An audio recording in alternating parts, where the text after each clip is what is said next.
6:05 and let's officially start the event. So let me formally welcome each and every one of you present here on behalf of myself and the team here at ACM Amrita Student Chapter. I welcome each and every one of you to the session. Thank you for taking time out from your busy schedules to join the session. Today's session is a continuation of the CS 101 week. So we had Hackathons 101 on day one, Programming 101 on day two, and today is very special event because not only is it data structures, but we have a guest speaker who's also an industry expert, our beloved Sriramji Anna, who is a software engineer at Google. He is an alumni of Amrita, graduated batch 2021. And he is also coincidentally the vice chairperson, the ex-vice chairperson of the ACM chapter last year. So I take this moment to welcome him to the session. Thank you, Anna, for accepting our request to deliver this session on data structure. No problem at all. First of all, welcome everyone to the session, and a huge thanks to the ACM chapter for conducting such great events to the community. I think it shows a really great example of how you can give back to the community, to your juniors, etc. So I think it is like a very good example of how you guys can in the future conduct events for your juniors who will be coming the upcoming years. Can we start? Yes, Anna, you can start. Okay. I'll just give the agenda for today. So since it's first years, we'll be. Yes. Sorry. I can go ahead and give that if you want. Yeah, sure, Anna. Then the stage is all. Cool. Just a moment. I'll share my screen. And hope my screen is visible. Yes, Anna, it's visible. Cool. Thank you.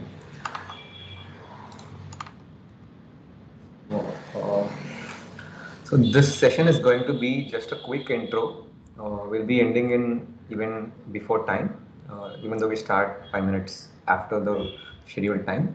So this event's goal is to know what a data structure is intuitively, and to know why it is required again intuitively.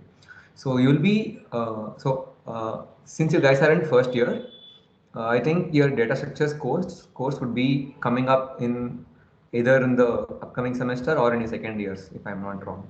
So there you'll be learning the things formally, but before you go on and learn them formally, if you have an idea of why you require a data structure and what a data structure is intuitively to your mind, then it will be easy to grasp whatever you learn, and also it would help you to start solving problems which require data structures right away. So what are not goals of this session is we are not going to learn all data structures because there are tons, and you cannot learn everything in like 40 minutes or 50 minutes. So we'll just be learning about we'll just use data structures as examples to see why you actually require them, and not in a perspective of what the data structure is actually doing. And we are not also going to learn how we can optimize time complexity using data structures, because this is just an intro session, and you just so for anything you just need to know why you have to learn that thing, so that you have something as your goal. So you'll know that after I learn this, I'll be able to solve this problem because this problem uses this data structure. So that is the aim of this session, and not to like master data structures in the next few minutes. So just a quick heads up. Please feel free to unmute your mic whenever you feel like it, and ask any question that you have regarding the topic that we are currently discussing. So don't hesitate to turn on your mics and ask questions. So to intuitively put it, a data structure is something, is nothing but a method of storing data in a way it serves the purpose effectively. So if you are storing data somewhere, it is because you want to use it somewhere. So there are different use cases of the data. You don't So you're not storing data because you every time want to access it. Sometimes you want to write over the data. Sometimes you want to perform some functions over the data, etc. It's not every you're not storing data just because you want to use it in the future. So there are multiple use cases for a data. In some cases, you want to extract the data as soon as possible. Like for example, if you take a search engine, you search for something, you need the data as soon as possible. But if you are writing a new blog post and you're posting it online, for it to get listed on a search engine, it might take some time.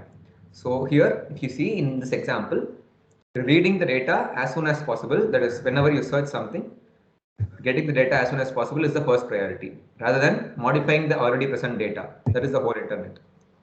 So there are multiple use cases for data, and a data structure is that helps you adapt your data to that particular use case.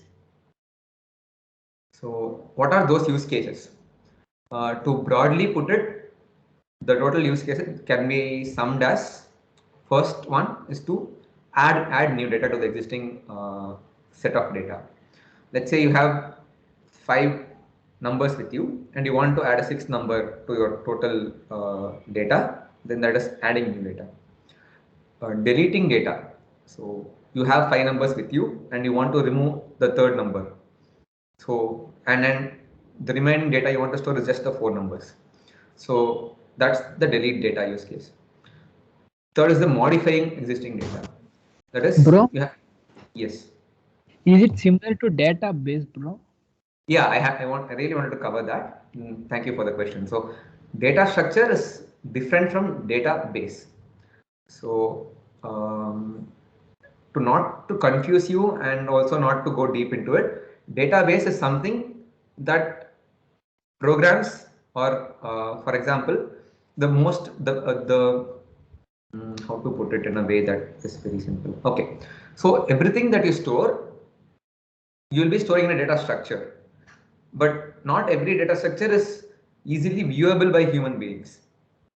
So there are a lot of complex data structures that the computer can understand, but if you give that to a human to view and analyze data, it is not very efficient. So database is something that is built over data structures. So database is some kind of an interface that for humans to see, wherein data structure is used internally with the database to store data. Is it clear? Yes, bro, I got it. Okay. So databases are used by higher level programming languages to store data and retrieve data. So according to the program that you're writing, you'll just see that you're storing a row of data in the database and you're retrieving a row of data from the database. So it will just give a high level overview of what is stored in the database. So database will give such an interface. But inside the database, you will be using all kind of data structures to actually store the database data in the database efficiently. So don't confuse it with databases. Databases is just an abstraction of data structures. So our aim here is not to dive deep into databases. So we'll just know how things are happening inside. So having an understanding of data structures is a low level understanding, and it's very important to understand any concept that you will be learning when you actually get into programming and when you're trying to solve problems. So coming back, third one is the modifying existing data. So coming back to the example, you have 5 numbers and you want, let's say the third number is 10, you want to change it to 12. So that is modifying data.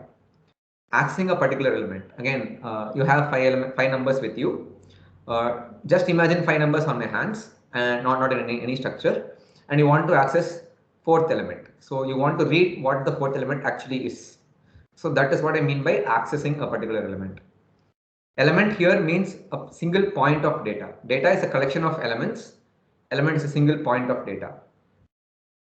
And performing functions on data. We can leave that, but you can also perform a lot of functions on data. For example, what is the sum of all the numbers that you have currently? What is the product of all the numbers you have currently, to put it in simpler terms? So that is what performing functions on data. So what we are going to see currently is how we can store data so that some of these operations can be performed better on like with respect to our use case.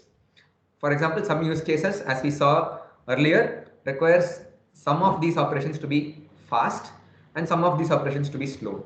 So we'll see why we need data structures and how they help in making some of these things faster. Bro, is it like commands or like coding? Okay, so here we are not going to use any coding, not any commands, no instructions, anything. So we're just going to see how data can be visualized, how it can be seen, how it can be stored. So we are not going to store data, we are not going to retrieve data, etc. We are just going to see how it can be done. So you'll just be seeing how a particular data structure looks like and why it looks like that and what is the purpose of it being like that. So that is what we'll be seeing. Anna, you mean arrays and linked lists, that kind of things, right? Yeah, they are some of the examples that we're going to discuss. Are there any more questions? Do you get kind of get an idea of what I mean, why we need a data structure? Like, Yes, bro. So I don't have a doubt. So do you say that the database is a classified form of a data structure? we can take this conversation out of this meeting because it might confuse other people. But databases serve a purpose of storing data and accessing data for higher level programs. For example, you are building a website and you want to store all the customer information. So the person who writes the website or the backend should only need to know that he needs to store the data and he needs to retrieve the data. So he'll use a database. And answering your question, yes, every database internally uses a lot of data structures to actually store the data that you're putting on the database. Does that answer your question? Okay. Yeah, If yes, you have, thanks. yeah. So we just saw what a database is and what it tries to achieve. So we'll see how and why we use a particular data structure and how it serves the purpose or how it does some of the things that we discussed faster. So the first thing is queue. So we'll take an example of see what a queue is, and we'll also see what it does well and what it does not do well. So a queue is nothing but the queue that you already know. So for example, if you are going to a shop and there are a lot of people outside and you'll be waiting in a queue, right? So whoever comes last will be standing at the last of the queue. And whoever goes into the shop will be the one that is first in the queue. So if this person came first, let's say the person 1 came first, he'll be going into the shop first to satisfy his needs. So this is what we are exactly going to see, and we'll not be using this pictorial representation, but a linear representation in terms of lines and numbers to visualize the same thing. So let's consider a list of numbers. So here, okay. So let us, before we go into this, let's just see what a number is and what the list of number is, so that we'll be able to understand the basics. So if we are going to store only one number in any programming language, it will be like something like a equal to 1. And if you want to, and let's say you want to add two numbers, you will store b equal to 2, and you can write c equal to a plus b. Right. But what if you want to store 100 numbers? A equal to 1, b equal to 2, c equal to 3, so on till z equal to 26, a equal to array, right? Sorry? In this case, we can create an array. So what you currently have in your hand is a list of numbers. You have a lot of numbers with you, not a single number, but a list of numbers. Here I'm trying to emphasize on the word list because you just make a relation with in your mind that a list of numbers is a collection of numbers. So you have 1, 2, 3 till 100. So you want to store it in such a manner that you'll be able to store them without having to name each one of them. So you need something, a structure, which will be able to store the list so that you'll be able to, you'll not be needing to name each one of them. So that is the purpose of a list. Cool. Having this understanding, we'll come back to array later. We'll just know that what a set of numbers, what a list of numbers is. Now we'll move into a queue. So a queue is nothing but a list of numbers which are ordered, and the condition for a queue is that you can add numbers only to the right of a queue, and you can remove numbers only from the left of a queue. So imagine that this structure, this ladder kind of structure is a data structure. Data structure is essentially a kind of a structure only. So imagine this is a queue, and every box in this structure can contain a particular element. So considering that, a queue is something wherein you can add elements to the last and pop elements from the first. So let us come to a bit of terminology so that it will help us in understanding this data structure and the upcoming data structures. So first thing is push. Push is nothing but appending data, adding data to the data structure. That is, you push something here into the queue. And pop, P-O-P, pop. Pop is nothing but you delete something from the data structure. Push is something that you add, and pop is something that you delete. So coming back to this data structure here, let's say you have 1, 2, 3, 4, 5. These are all people. Imagine these are all people that are already in the queue, and that's a shop here. This is person number 1. This is person number 2, etc. So now the queue first goes into the shop first, whereas the person second waits. And once person 1 goes into the shop, person 2 becomes the first person next. Does it make sense? Since when person 1 goes away, then person 2 is the one who will be entering the. Then the queue will become like this. There is no more person 1 anymore. There's only person 2, person 3, person 4, person 5, person 6.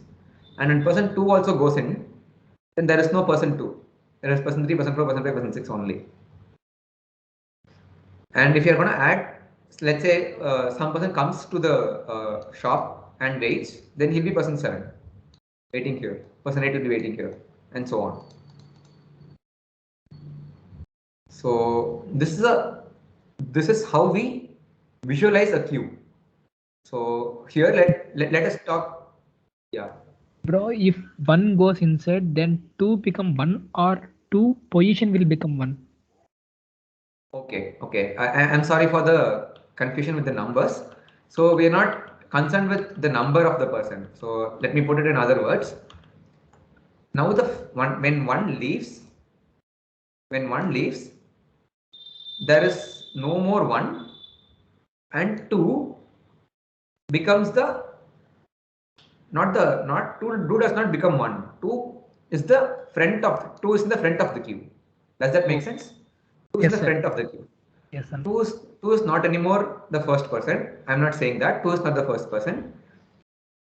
Now in this particular queue, 2 is in the front of the queue, and 6 is in the back of the queue. When a new person 7 comes, 7 is in the back of the queue. Or now if 2 goes away, 3 is in the front of the queue. 3 is not 2 or 3 is not 1. 3 is in the front of the queue. So this is just a structure to facilitate taking elements on the start and putting elements on the last. Bro, going to the shop means it is in the data structure. There is no use after that one is Yes. like that. Okay. Yeah. So what happens is when you use a queue. So this nice question. So this comes to this brings us to when we need to use a queue. So a queue can be used when the first element that you inserted is the first one that you're going to consume. So consuming here might be anything, like for example, going into the shop here is consuming, but in your program, it may be deleting the element because it is no more useful to you. So that is what consuming here, what I try to say when I say consuming is when you are using that element for something and you no more need the use of the element and you want to remove the element. But next you want to use the next element that was added to the queue second. So that is when you want to use a queue. For example, you are building. We'll take a similar example. You are building a queue management system. So you want to you want to address the person who came first, and then you want to address the person that you came second, and you don't want to access elements randomly. So you don't want to allow the person who came first into the shop first, and then the person who came fourth into the shop, and then the person who came seventh into the shop, and then second, and so on. You want to maintain a structure. So you want to store somewhere that person 1 is the one who came first, and person 2 is the one who came second, and person 3 is the one who came third. Or to have a better naming convention, I'll use letters A and B so that you don't get confused. Let's say there are person A, B, C, T in the queue. So you want to store somewhere that A came first, B came second, C came third, and D came fourth. So that is when you use a queue. Once A goes into the store, you don't want to store information of A here. You just want to see that who is the next person in the queue, and you just want to use them. And if a new person comes in, you want to put them in the back. So that is a whole use case of this. So here the purpose that we are discussing this is to see why we actually need to store it in this way, and why not we store it in some other way, in a random way. So the first purpose, I think you understood, that you need to store it in this particular order. And the second purpose is that in your queue management system, you don't want to access anyone in the middle. So you don't care who is third. You just want to know who is in the first. You don't care who is in the third, because you'll just come to the third person only when the first two persons are addressed. This is something very trivial, but you need to understand why we use this, because you don't need to know who is on the third position. You just need to know who's on the first position. Once you are done with the first person and you remove him, you just need to know the next first person in the queue. So that is the reason we actually need a queue. So once we discuss other data structures, we'll also be seeing why we actually need the particular data structure in terms of adding data, removing data, modifying data, and how easy it is to modify data.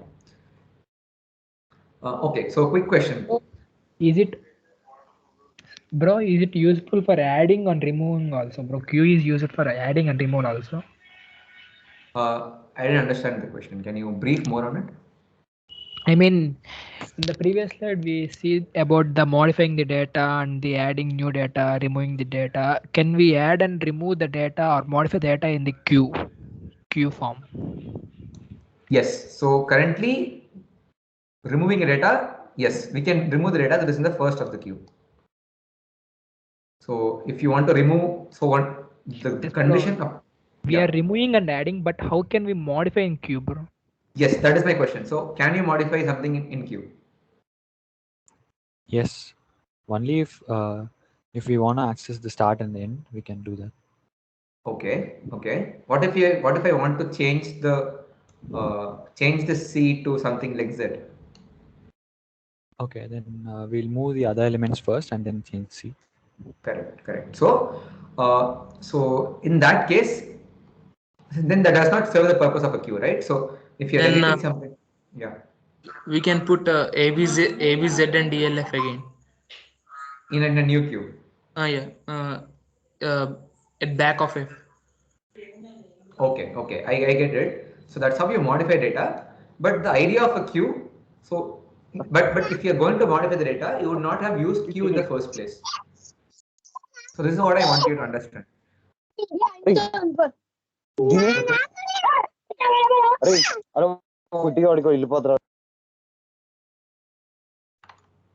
So here I want, the main point is that if you want to modify C, then choosing Q as a data structure is not a right choice.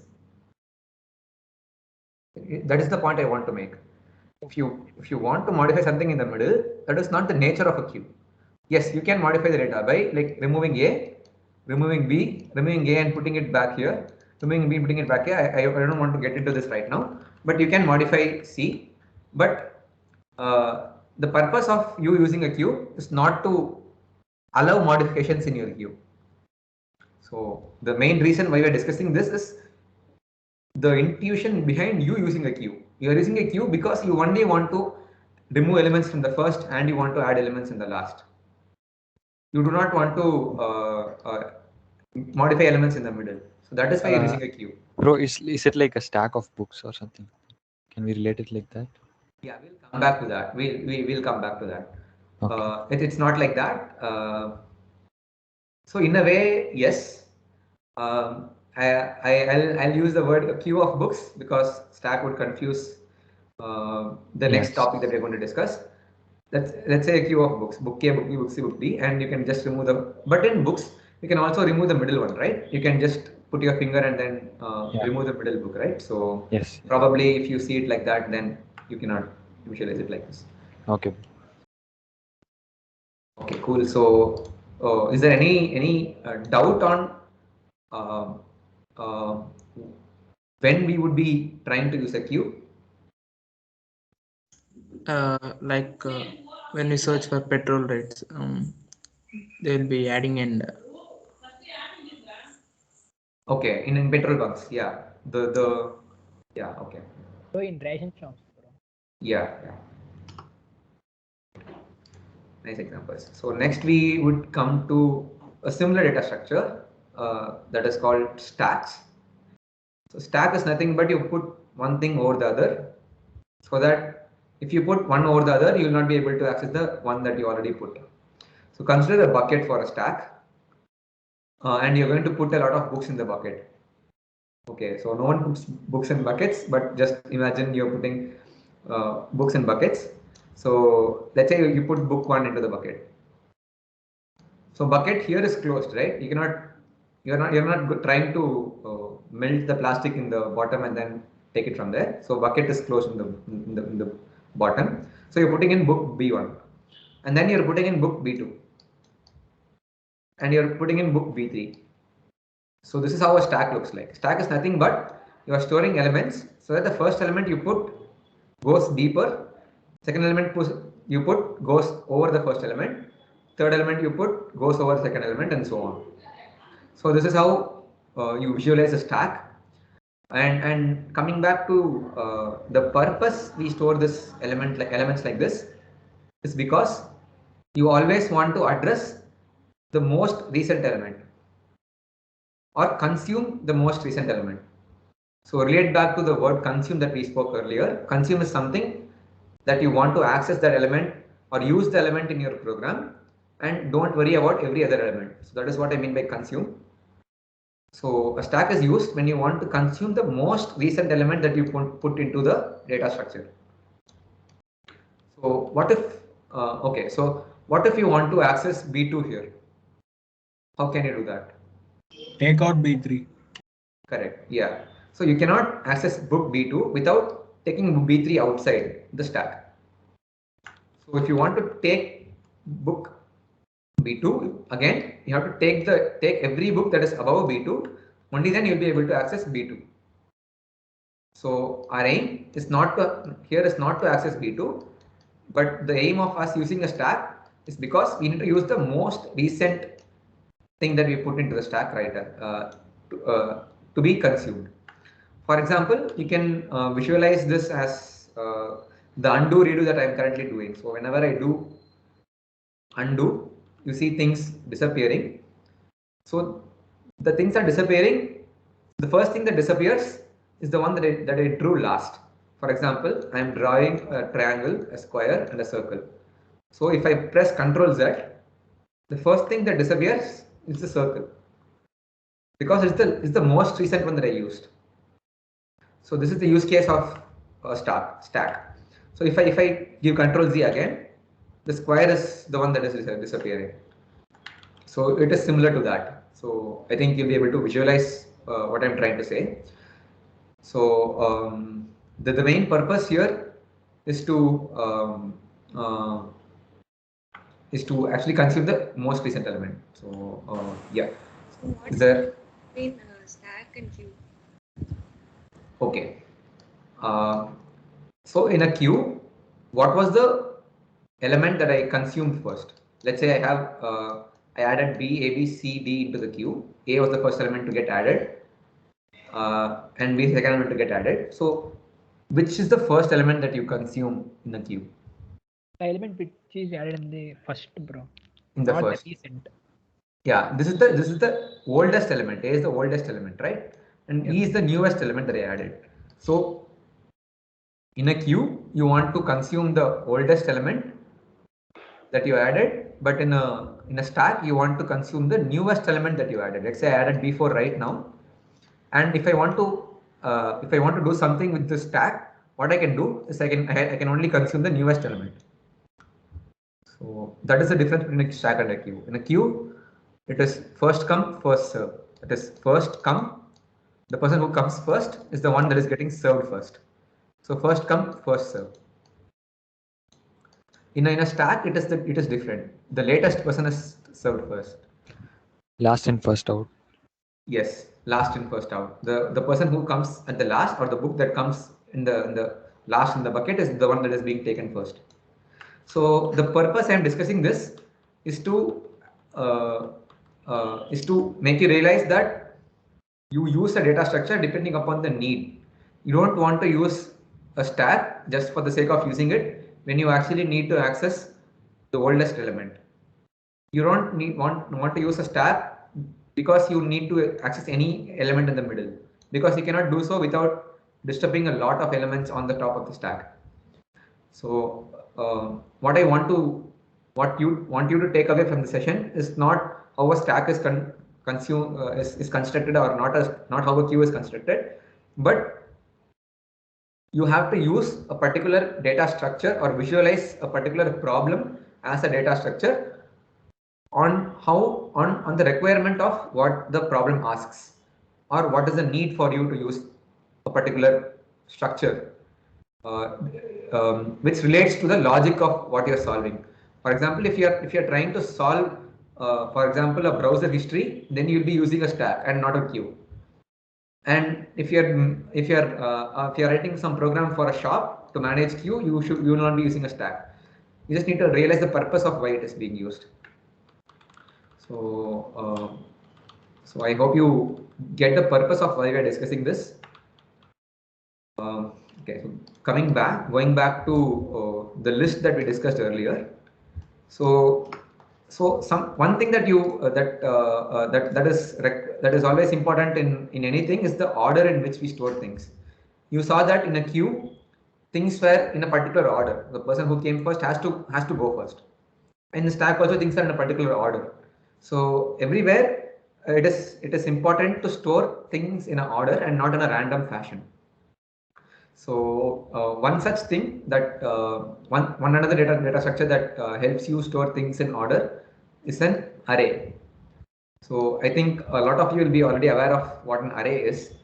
It's just a confined set of memory in terms of computer science, but we'll not go with memory and everything. So it's just a structure in which you will be storing elements in a sequence. So you'll be storing A, B, C, D, E, F, G, H, I.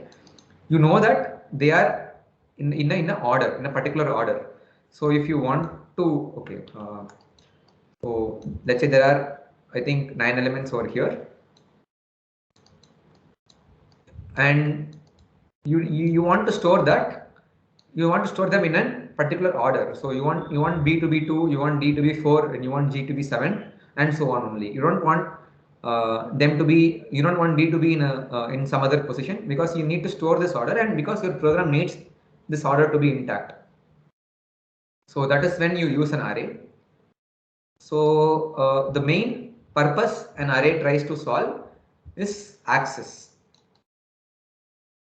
What is access? In a queue, if you want to see the fourth element, you wouldn't be able to see the fourth element in the queue because there are 3 more people in front of the fourth element. So for the consumer, that is your program, you will not be able to see 4. You will be only able to see the first element in the queue, the first person in the queue, not the fourth person in the queue. But what if your program needs to see any person at any element that you want? For example, your program needs who's at the second position, who's at the 8th position, who's at the 5th position. So to solve that, we have the concept of an array. How does this array solve this accessing problem? How will you be able to say that B is the second element and G is the 7th element? Because this is also something like queue and stack, right? So does anyone know how we are able to get the 7th element in an array? Index value. I didn't get it. Array of index. Okay, I heard A of index. Any other answer? Everything has a particular memory, bro. Address. Yes, everything has an address. Okay, let's say A has, okay, you're coming near. A has address 10, B has 20, C has 10,000, and D has 9,000. So how will you know that D is the fourth element? They are having memory. Can we, bro? Yeah. Based on the entries, can we make the access? I mean, we can use the index. Correct. We can use the index. I get it. Okay. So you are saying A of 4, but how do you know that D is the fourth element?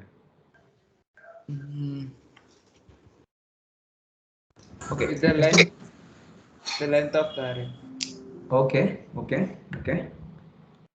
Can you see certain index values mapped with certain memories, right? Okay. Yes. Index value can be mapped with certain memories. That is right. Cool. Okay. Let us come from the basics. So usually in programming languages, any programming language, the basic structure or how we use arrays is we name an array. There are, like, let's say 9 elements in the array. I want to name this array, let's say Z. I call this array Z. And if I want to access A, I call it as Z of 1. So if I want to access A, I'll just write Z of 1 and I'll be getting the value A. If I want B, I'll be putting Z of 2 and I'll be getting the value B. So this value right here is known as index. INDEX, index. Usually known as index. So people are right. We can use index to get the value, but what happens is how it is stored. So what the most important thing to know here is how it is getting stored in memory. So forget about memory. Okay. So forget about all the integrities of, like, all the specificalities of memory. Just think about you are storing this somewhere over as blocks somewhere. So if you need to access the second block, you need to know that. Okay, so let's see it as a ruler. Okay, so you have x-axis here. It is and this is the origin. Okay, this is the origin. So let's say storing A requires 2 units of space. Can be anything. Let's not go into memories. Let's say A takes 2 units of memory, and similarly every element so an array has a property that every element in the array should take same amount of space to get stored. So A cannot take let's say 100 GB and B cannot take 2 GB space in total. So every element and property of an array is that every element has same amount of requires same amount of data to be stored. So how you can access a random element in an array is by just going to the offset of the array. So let's say A consumes 2 units, B consumes 2 units, C consumes 2 units, D consumes 2 units. So if I want to access the fourth element, I automatically know that there are 3 elements before me, and I need to skip 3 into 2, 6 units, so that I can directly read what is there that is present in this particular place. Does it make sense? Yes, bro. Yes. Yeah. So let's say you want to access the fifth element. You know that there are 4 elements before 5, before the fifth element, and you just and you know each element takes so much space, and therefore you directly jump to that particular element and read whatever it is there at that particular element. Bro? Yeah. Bro, we can find the data in the fifth block. If we want a data we know, but we want to find the box number, how can we do this? So usually it is like, so can you come again? I mean, if we know D, but don't know the number it is stored. Okay, awesome. Okay. Cool. So whatever things that you see here is called the index, and whatever things that you see here is called the value. And what you're asking is that how can I know the index with respect to the value that is present? Yes. Correct. Yes, this is a very valid use case, and we have data structures to store what the index is for a particular value. So if you want to read further, you can look into something called a map in case of C++, and dict in case of Python.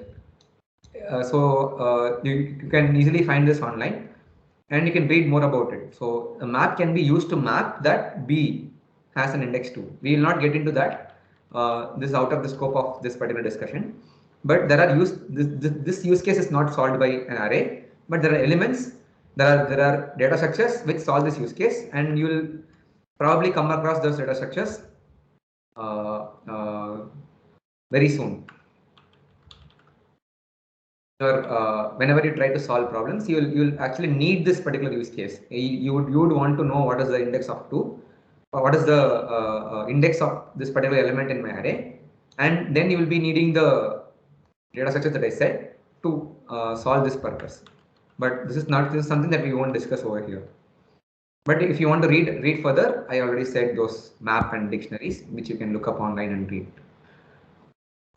So the only thing that I want you to take away from this discussion is that this particular array serves a different purpose, that is to access any element from any position in the structure that you have.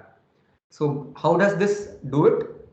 By sequentially storing all the elements in memory, or memory, you can imagine memory as a normal space anywhere. Like for example, in a desk, if you have blocks of 10, if you have 10 blocks, you have to store it sequentially in a single place, so that you'll be able to access the fifth block by directly knowing what offset you would be needing to go and access the fifth block. So that is the only point I wanted to make with discussing array. So again reiterating the fact why we are discussing these. So this is not an in-depth discussion of what an array is, what all can be done in an array, and what is the time complexity of accessing an element, adding an element, deleting an element, etc. But it is just to show that you can achieve some new things by using different data structures. Someone unmuted. Yeah, go ahead. Any questions? If any of the letters if the f has the size of 200, then everything we must write in the size of 200. Yes. So when you define an array, you define it for a particular size of an element. So are you guys aware of what are integers, what are floats, etc.? Yes. Okay, so that's really great.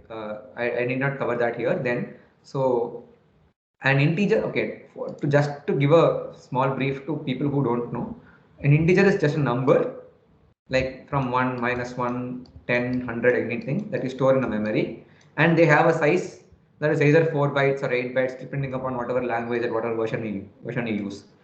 So whenever you use a particular array, when you define or declare the array, you define what is the type of the element that you're going to store in the array.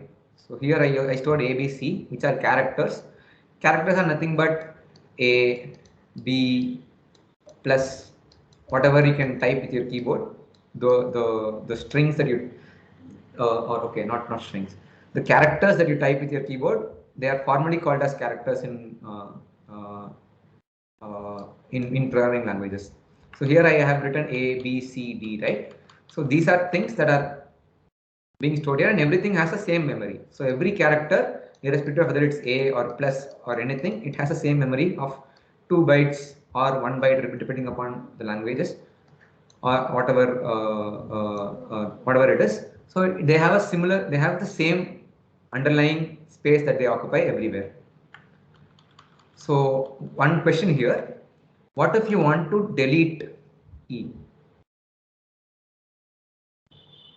Bro, you don't mention about the data present. I think if you ask about the deleting the 5th block, we can do, bro.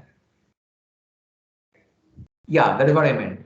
If you want to delete the 5th block, how does your array look like, and what are the operations that you need to do? Everything after the 5th block will occupy one previous position.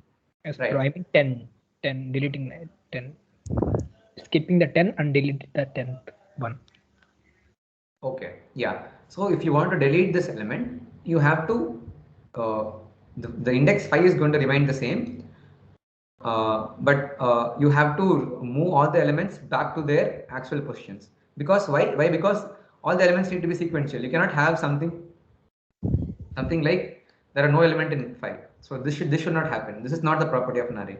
You have to have contiguous elements, elements in the sequence. So what you'll be doing is you'll be pushing F here, G here, H here, I here, and so on. Okay, bro. So even if it is empty, it should be of the same data type then. So yeah, you can have it empty. So I'm not saying you're not going to have it empty. Okay. But so the thing is, you are using an array because you have elements. You need elements in a sequential manner, and your program would require you to have the other elements in the same sequence, because you have to, when you iterate over the array, okay, so I don't want to go into details of what an iteration is and when you will be requiring this, so why I am trying to say the word property again and again is that each structure has its own set of defined properties, because only then you'll be able to get the advantages of that particular structure in terms of adding it, modifying it, deleting it, etc. So each structure is made for a particular purpose of programming. So there are multiple requirements for you in programming, and you want to use structures for that particular purpose. And they are made in such a way that that purpose is solved. And therefore they have some property which are intact, and they should be solving the property. You can ask, this element can be empty. Yes, it can be empty. You can probably put 0, or you can probably put space over here instead of D or E. C, you can just put a space over here and you can keep on going depending upon the requirement of the problem. Okay. But yeah, but usually it is like if you delete D, you would be usually shifting F, G, H over here, and the indexes of F, G, H would change, so that the next time when you sequentially access A, B, C, D, F, G, H, you'll be getting A, B, C, D, F, G, H and not A, B, C, D space F, G, H. Yeah, okay. Thank you. Yeah. Why don't we push A, B, C, D to further? Then the first space will be empty, right? That is a really good question. Why won't we push A, B, C, D when we have a space here? Because we know that we access every element because with respect to the first element. So if you want to get the 4th element, you will do 0 plus size into 4, size into 3. Yes. 0 plus, like if you want to access the 4th element, there are 3 elements before, and every element is occupying 2 bytes. What you'll do is 0 plus 2 into 3 will give you like some 6, and 6 will be the address of D. or 6 will be the space of D. If you imagine that it has space, 6 will be the space of D.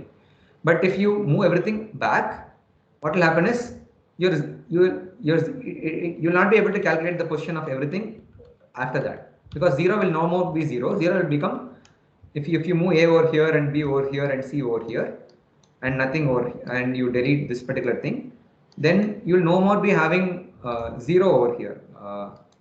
Instead, you'll be having 2 over here. That is the reason. So the another point I want to stress over here is that if you want to delete some element, you affect all the elements that are after that element. If you want to delete E, then you want to erase F, G, H, and I, and then like push them one step forward. Only then you'll be able to delete a particular element. So the thing I wanted to understand is that deleting element is not very easy in an array. Whereas there are data structures which will help us to delete some element faster, but which won't give us accessing an element. For example, there is a data structure called set, which is not a very easy data structure. It can be it's a complex data structure which allows deleting an element easily. You can just take away E, but if you want to access the third element, it is not possible. So the main point you have to understand here is that everything has its own set of advantages and disadvantages, and you have to choose the one that correctly matches to your requirement. Cool. Due to the interest of time, I'll move on to the last data structure that I want to discuss. Last couple. So we all use Instagram, Facebook, etc., right? So there we have friends, and our friends have friends. So do you have an idea of how they can be represented in terms of a data structure? Can we use an array to do that? Tree, a binary tree. A binary tree, okay. Okay, any other answers? Linked list.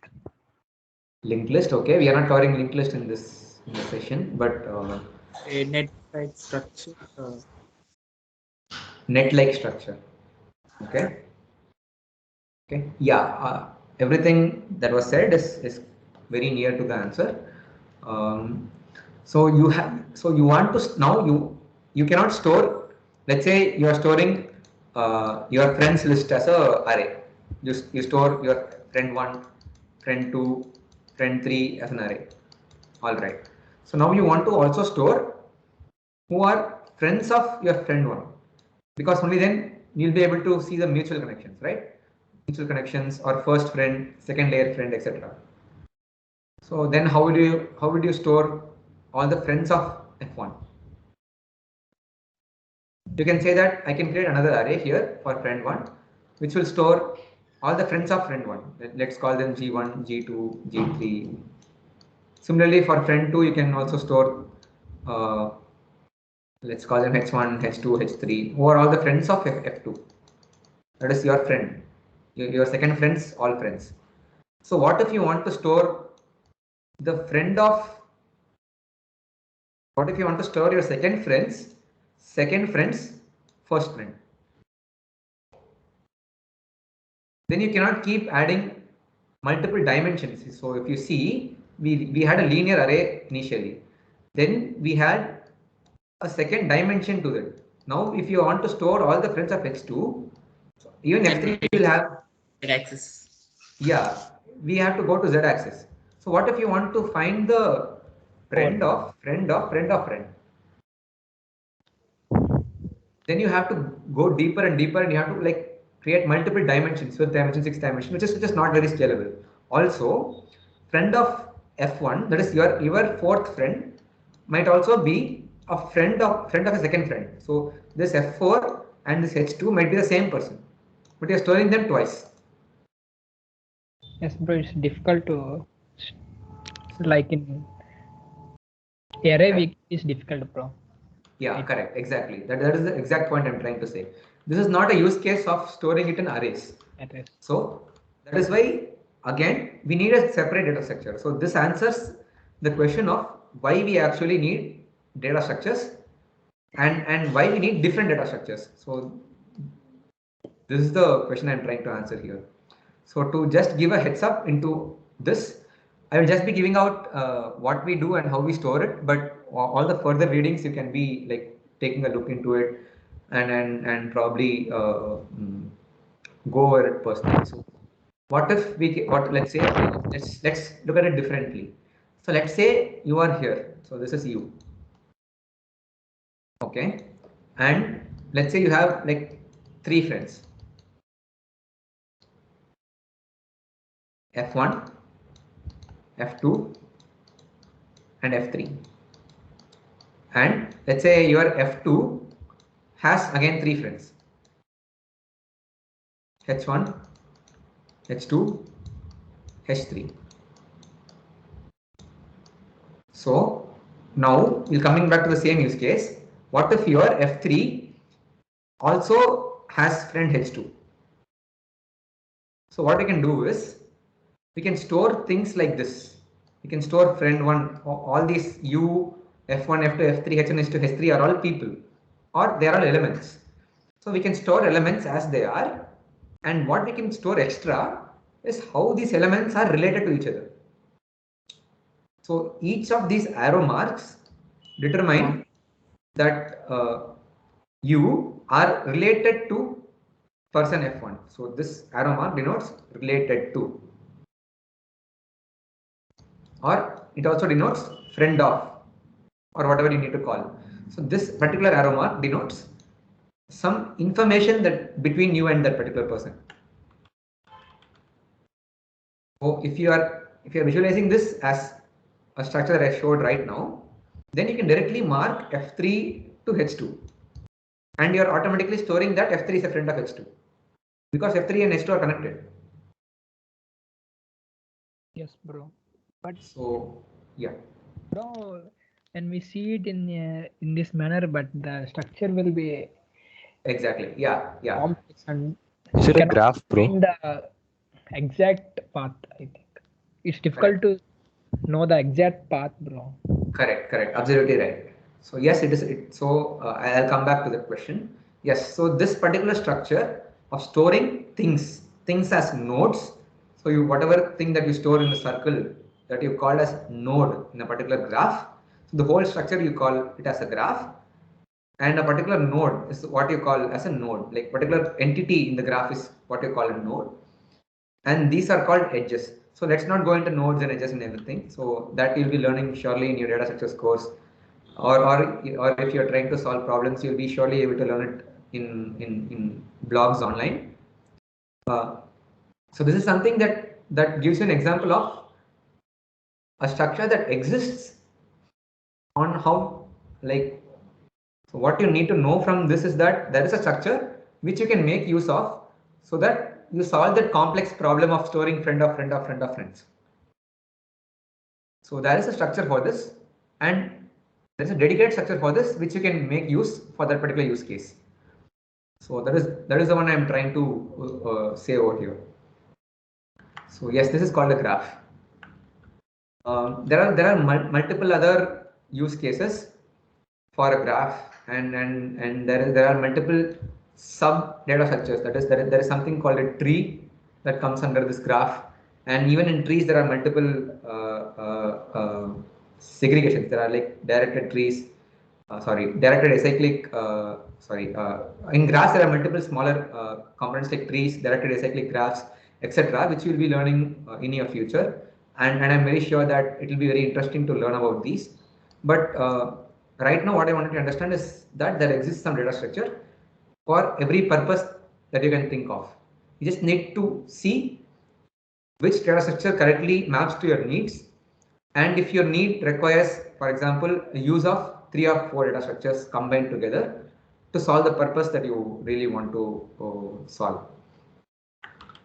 So that is. So I think it's not similar to tree, bro, because one fruit cannot be the fruit for 2 branches. No, how can one friend be a 2? I mean, one friend. Correct. Yeah, I don't want to get into trees. Trees are trees are something that have only one path. Every child has one path. I don't want to get into that, but every tree is again a graph. So let's just forget what a tree is and what a graph is, and let's not go into that. That is out of the scope of the session, right? This session is currently only targeted at first years who want to understand what a data structure is and why we need to use a data structure, and how a particular data structure solves a particular purpose effectively, what it is meant to do.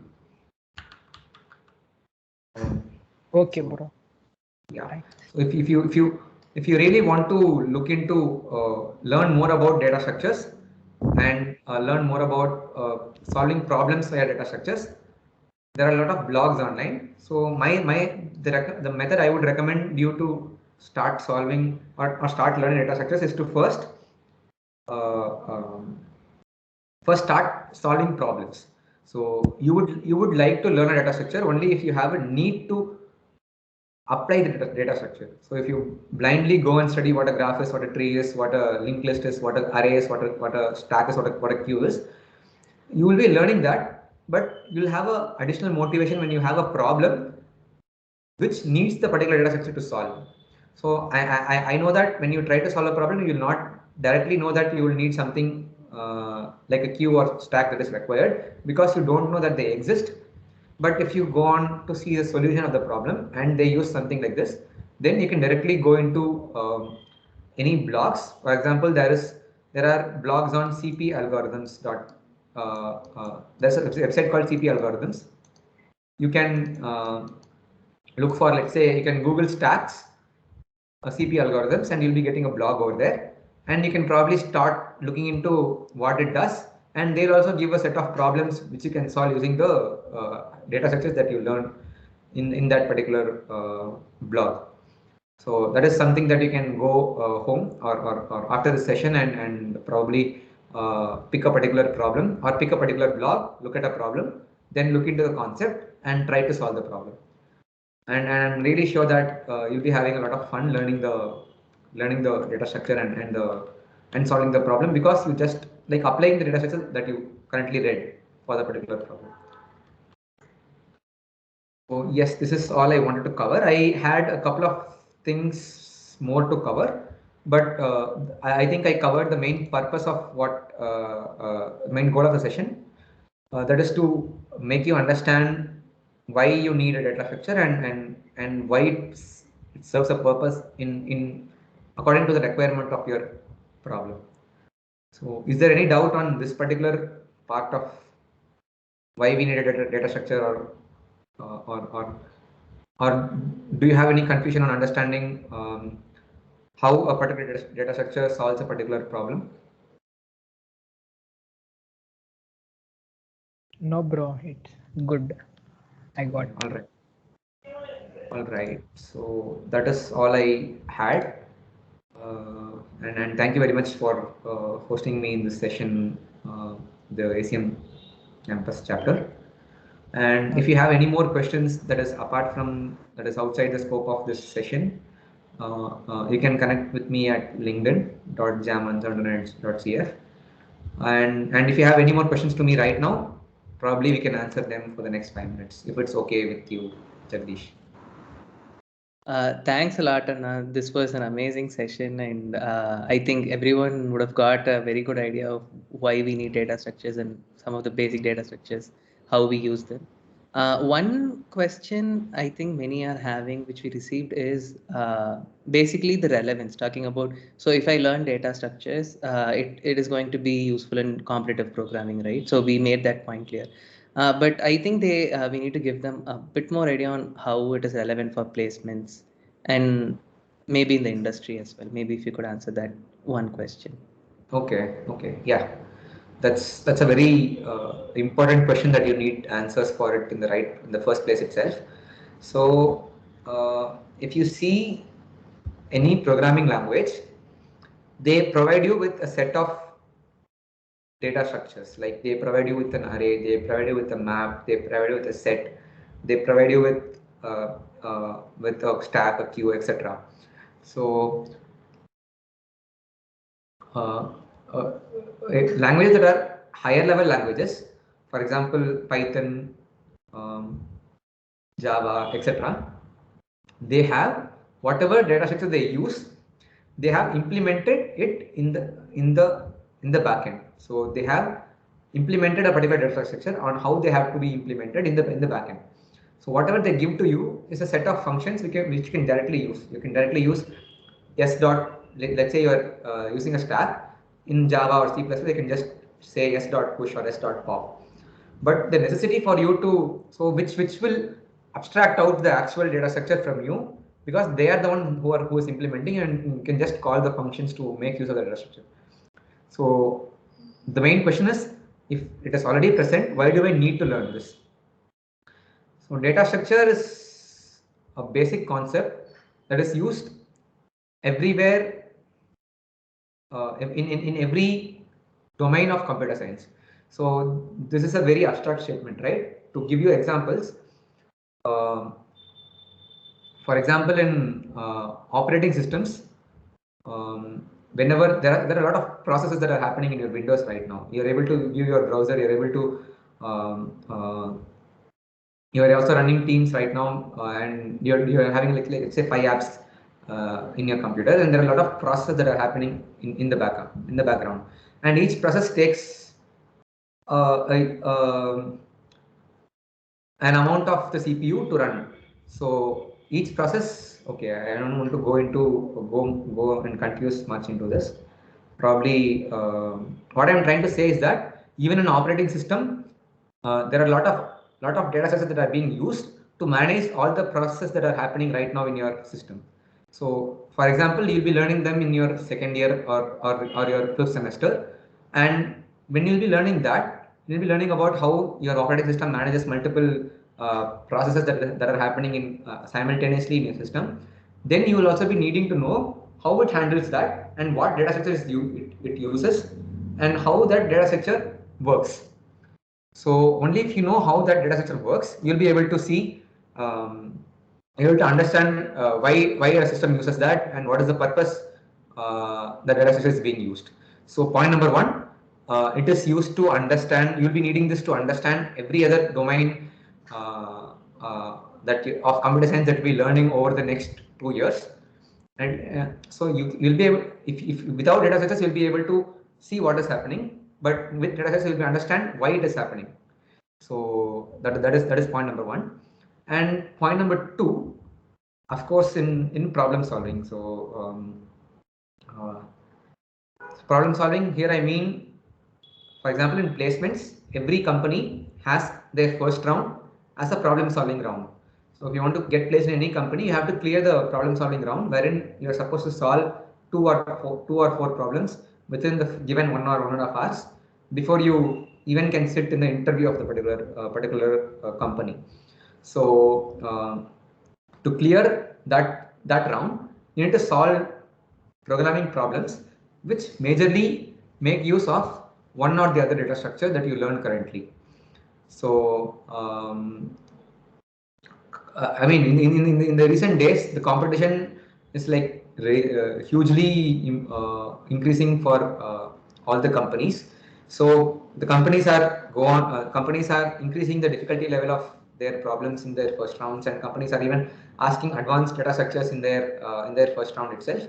So they expect you to be aware of all the data structures that are available, in the sense, at least the basic data structures that are being taught in colleges, and a couple of data structures that are very commonly used but are not taught, for you to actually clear the entrance test that you attend in the first round of your placement. So that is point number two.